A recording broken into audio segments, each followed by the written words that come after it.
Começa agora um programa que traz tudo sobre o livro mais lido em todos os tempos. Apresentamos O Som do Livro.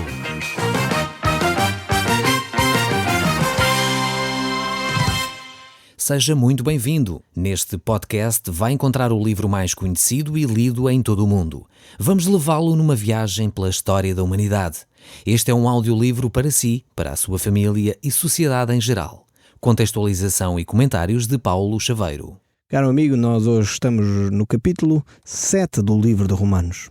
Este é um capítulo extremamente importante para a nossa compreensão da nossa vida diária, naquilo que nós fazemos e que tem implicações práticas nas relações que nós desenvolvemos, na forma como trabalhamos, na forma como nos relacionamos com os outros. Este realmente é um capítulo-chave para a compreensão daquilo que significa santificação.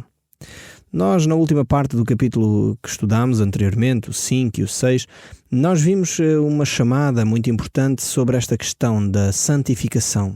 Santificação como algo posicional, ou seja, Deus declara-nos santos, mas ao mesmo tempo vimos também a importância de uma santificação realmente diária. Uma santificação que tem a ver com os outros, tem a ver connosco, tem a ver com a forma como nos conduzimos, na forma como trabalhamos, na forma como pensamos e falamos. Então a santificação é realmente um processo que acontece ao longo de toda a nossa vida. Neste capítulo nós vamos poder observar que o homem não pode alcançar essa vida de santificação por si só. Não tem a ver simplesmente com o seu esforço só solitário.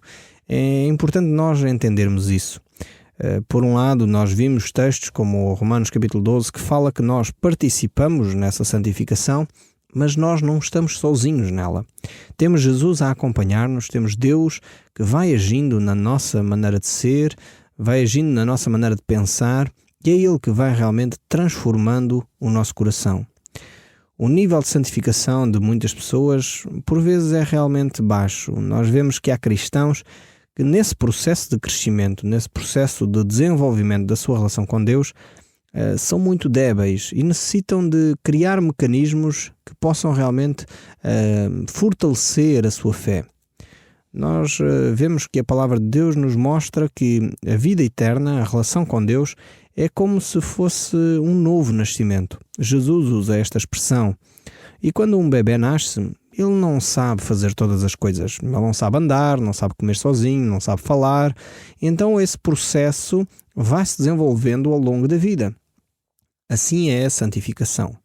Nós, quando nascemos de novo, quando nascemos no relacionamento com Deus, não sabemos já fazer todas as coisas. Podemos ter sido um adulto. Podemos ter tomado esta decisão aos 20, 30, 40 anos, 50 talvez. Mas é como se tivéssemos nascido de novo. Então tudo é novo. O relacionamento com Deus é novo, a oração é nova, a leitura da Bíblia talvez é novo, é uma novidade para nós, tantas coisas. E talvez não temos facilidade ainda em compreender todas as questões da Bíblia. É por isso mesmo que a santificação é um processo. Começa no dia da nossa entrega a Deus, da nossa salvação, e prolonga-se pelo resto da nossa vida. E é um processo de aprendizagem. Você tem de estar consciente que a sua vida deve ser desenvolvida nessa perspectiva de crescimento. Mas há cristãos realmente que pararam de crescer. É como um bebê que não foi convenientemente alimentado, fica então com dificuldades, muitas delas físicas, para o resto da sua vida. E é assim que acontece às crianças subnutridas. Mantêm-se, enfim, com enfermidades que muitas vezes já não têm retrocesso. Na vida espiritual pode acontecer o mesmo, se você não tomar atenção. Se você nasceu de novo e não toma algumas providências, então realmente pode criar dificuldades espirituais que vão se prolongar para o resto da sua vida. Algumas das sugestões que eu quero deixar hoje têm a ver com o desenvolvimento então da sua fé. A palavra de Deus nos mostra que a leitura da Bíblia é vital para a nossa santificação. Jesus Cristo, quando esteve no nosso meio, ele disse: Pai, santifica-os na verdade, a tua palavra é a verdade. Ou seja, o nosso processo de santificação acontece na proporção direta que nós conhecemos a Bíblia. Ou seja, quanto mais amamos a Deus, mais obedecemos à palavra de Deus e mais conhecemos a palavra de Deus. Para eu obedecer, eu tenho de conhecer. E eu só posso conhecer se eu estudar a Bíblia.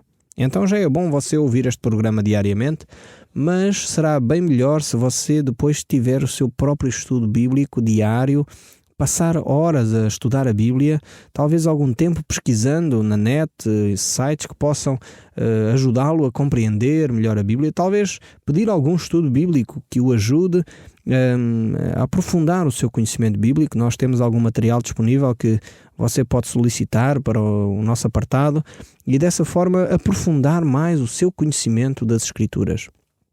Pois é nessa proporção direta que nós somos santificados. Por isso Jesus afirmou: santifica-os na verdade. A tua palavra é a verdade.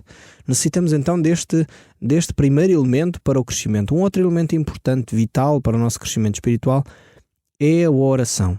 Você necessita de ter tempo para falar e ouvir Deus. Precisa de ter tempo para colocar a Deus as suas questões. Talvez alguns dos cristãos estão na idade dos porquês. Você sabe, em termos associar essa idade dos porquês ao crescimento natural das crianças, há ali uma fase dos 3, 4 anos que as crianças têm porquê tudo, e o cristão muitas vezes na sua vida espiritual, no seu crescimento espiritual, também tem essa fase dos porquês. Coloca porquês a Deus por tudo, não é? E então precisamos de aprender a orar. Mais do que colocar simplesmente porquês, é uma fase de intimidade com Deus. E conforme você vai crescendo na relação com Deus, talvez vai deixando os porquês de lado e vai passando a compartilhar questões e sentimentos e emoções e dúvidas talvez, ou até reflexões, pensamentos que você tem acerca da vida e acerca de Deus, que vai desenvolvendo essa intimidade com Deus. Por outro lado, um terceiro aspecto vital para o seu crescimento espiritual tem a ver com a sua integração numa comunidade. A palavra de Deus nos mostra claramente que nós não somos ilhas, nós não estamos isolados do mundo e de tudo. Por isso é vital para nos relacionarmos com Deus, pertencer, e a Bíblia usa esta imagem que eu acho fantástica, pertencer a um corpo. Você já reparou em alguém que tem as mãos diretamente ligadas à cabeça? Não. Normalmente se víssemos uma pessoa assim ficaríamos espantados.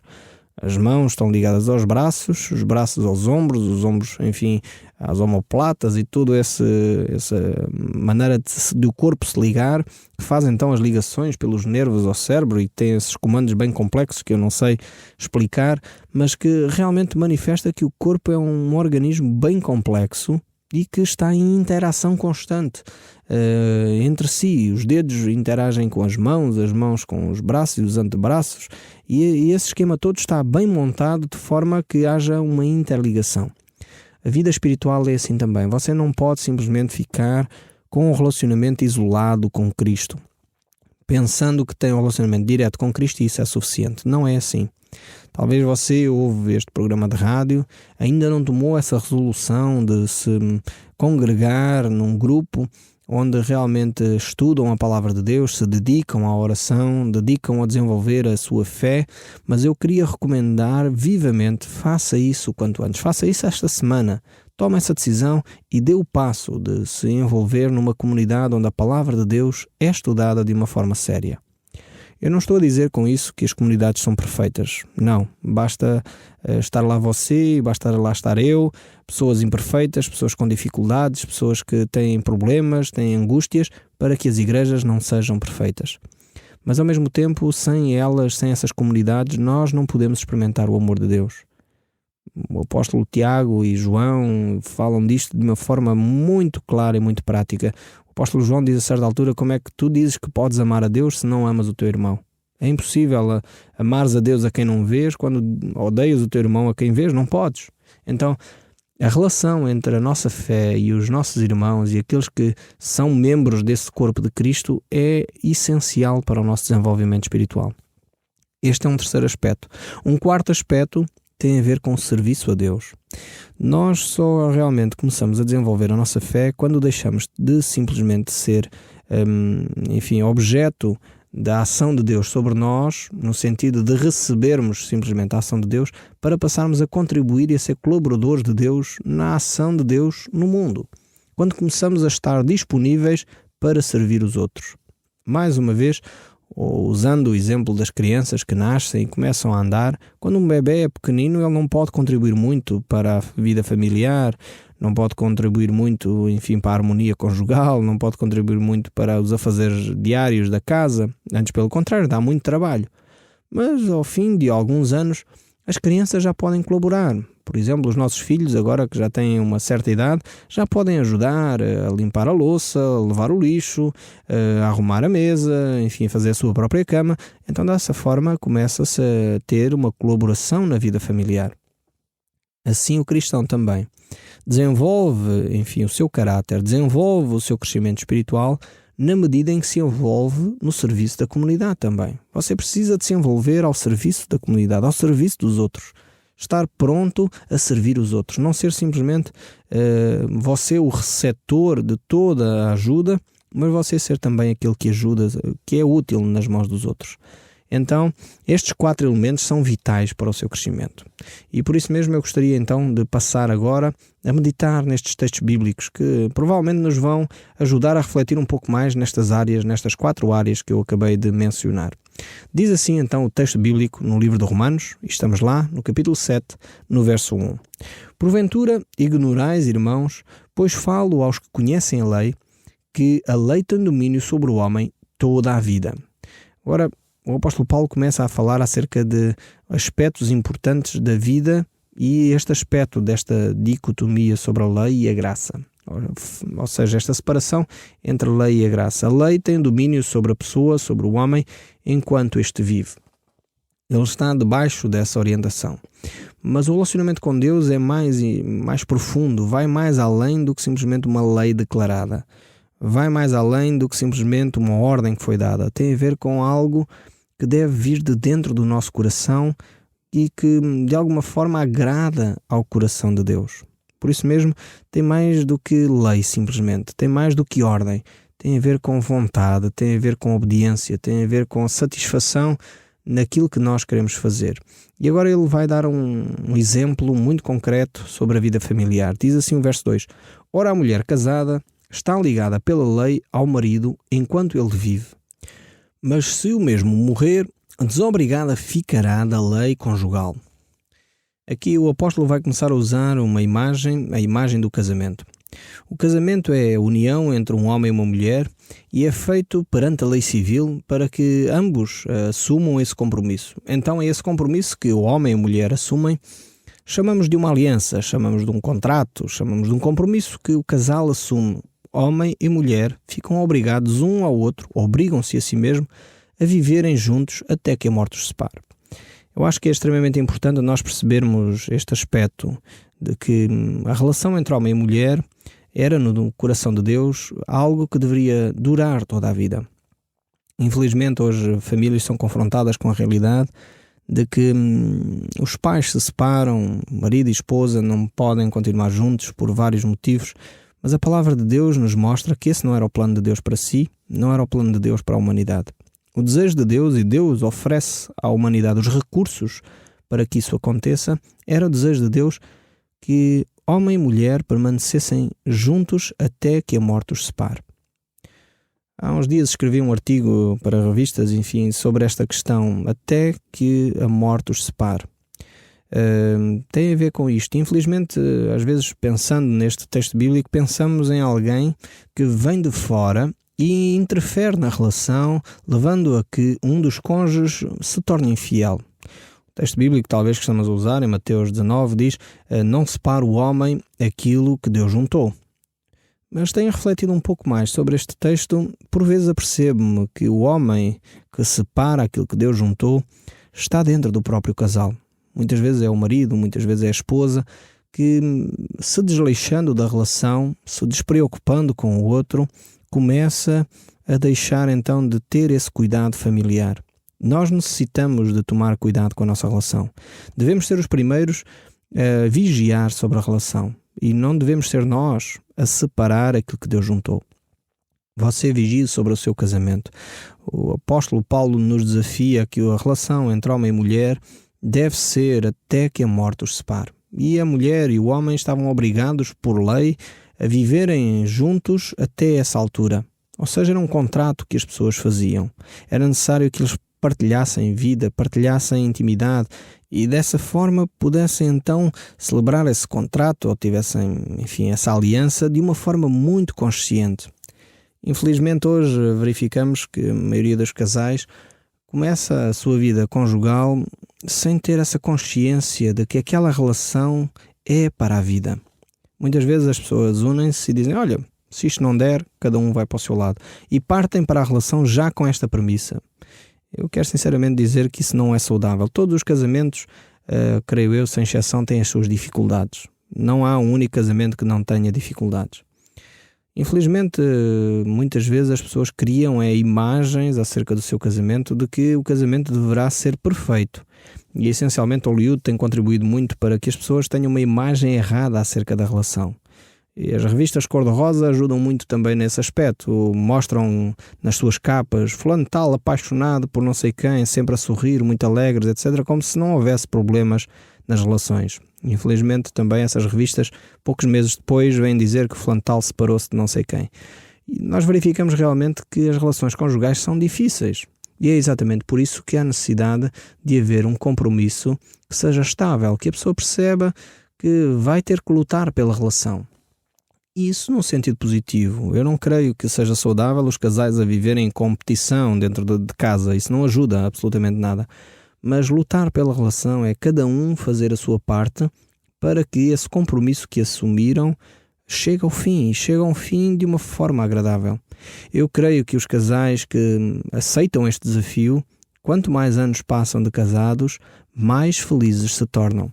Ainda há pouco tempo estava a ler um artigo numa revista e dizia exatamente isso. Acerca da vida sexual dos casais, diziam que eram pessoas bem mais satisfeitas sexualmente do que aquelas pessoas que têm relações fortuitas. Isso é um facto. A relação de intimidade tem de ser desenvolvida. Mas continuando aqui no nosso texto, o verso 3 nos diz: de sorte que será considerada adúltera se viver ainda o marido, unir-se com outro homem. Porém, se morrer o marido, estará livre da lei e não será adúltera se contrair novas núpcias.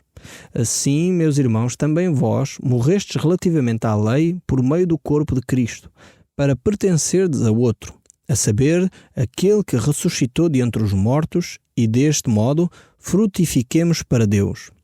O apóstolo Paulo está aqui a chamar-nos a atenção na forma como nós nos devemos conduzir. E a forma como usa este exemplo do marido e da mulher tem a ver com isso.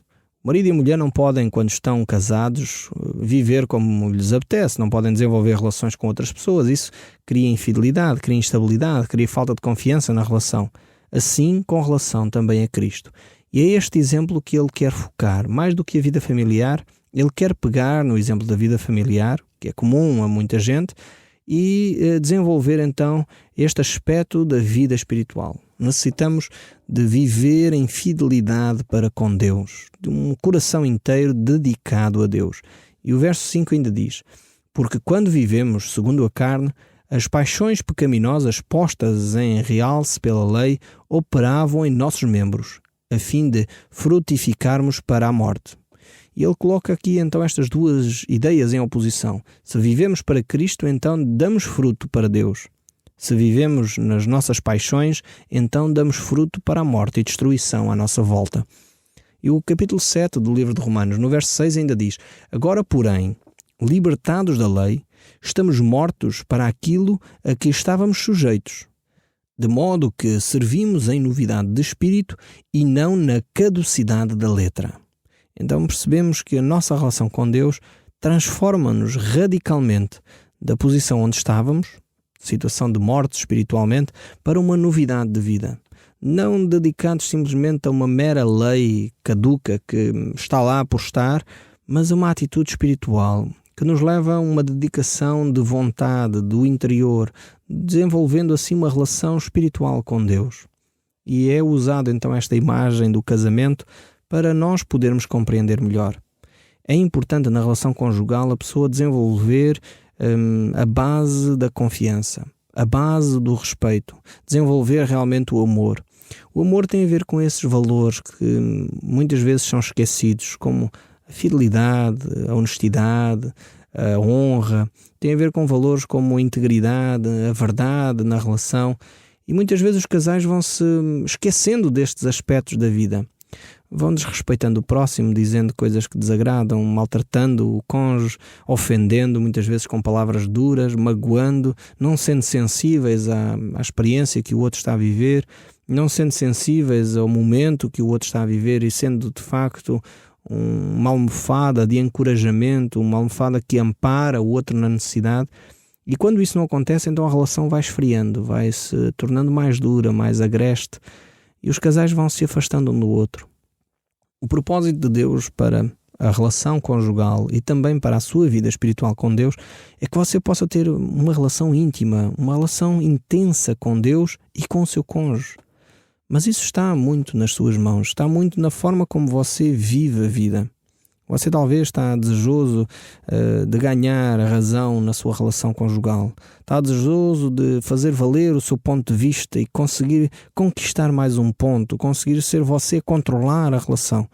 Mas quando a pessoa leva isto demasiado a sério, num sentido pejorativo e negativo, e não valoriza o outro, não procura o bem-estar da esposa, ou o bem-estar do cônjuge, ou o bem-estar dos filhos, então normalmente os casais chegam ao ponto de ruptura e cada um então de facto aí nessa altura vai para o seu lado. Com Deus nós precisamos de desenvolver também essa intimidade e perceber a nossa fraqueza e a nossa limitação, perceber a nossa finitude e dizer: Deus, eu necessito de ser conduzido por Ti, eu necessito viver em novidade de vida. E quando você fizer essa oração a Deus, quando você mudar a sua atitude para com o seu cônjuge, provavelmente a sua vida vai ser muito transformada. O Som do Livro, uma produção da Rádio Transmundial de Portugal.